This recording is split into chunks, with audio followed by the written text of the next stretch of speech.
There's a lot of controversy around the wilderness bosses, so I want to look at the upcoming changes and make a prediction on how they'll go. First, I want to say that I think giving the bosses layers is a good idea. The current fights are pretty lame, and putting them in a room where you can't kite them to a safe spot should lead to an overall improvement to the mechanics of the fight.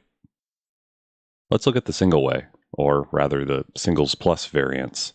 I see this going one of two ways. For it to be successful, I think the GP per hour has to be good. And by good, I mean it has to be better than Vorkath. By quite a bit. I mean, it would have to be. If it wasn't, why would anyone kill them instead of Vorkath? Vorkath is consistent, repeatable money that PvPers can't interrupt, and has practically no risk. Even if it's the same profit as Vorkath, as soon as you get interrupted by a PKer, it immediately drops below and becomes not worth doing, even if you fight them off or escape. You could say the gear requirements are lower, but that just punishes people trying to get into PvM, and can be bypassed by just earning money a different way to buy better gear. If it's not better GP than Vorkath, it's likely the only people who will kill them are pet hunters and Ironmen until the Dragon Pit gets added to non-wilderness activities, kind of like it is now. But I think the singles plus is going to drive even more players away than the current situation. Now let's look at the multi-way bosses. Again, I see this going one of two ways. If it's not one of the best moneymakers in the game, then I doubt anybody will use them. And if it is, then Rot or some other group will own them. Yes, they will have the convoluted escape caves to try and make that harder, but I don't think they will actually work. I mean, they don't even have to kill you. They just need to scare you off to make it not worth your time.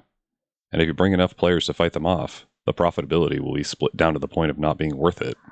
I know they want to make content for those players that want to PvM and PvP with their friends at the same time, but is that actually a real group of players? Or just a concept that sounded good in their heads? And finally, I would be remiss if I didn't mention bots. I don't think this would be a huge issue for the multi-combat bosses, unless the bot owners decided to pay Rot the protection fees. But for the singles plus bosses, if there's any form of profitability, they will be botted.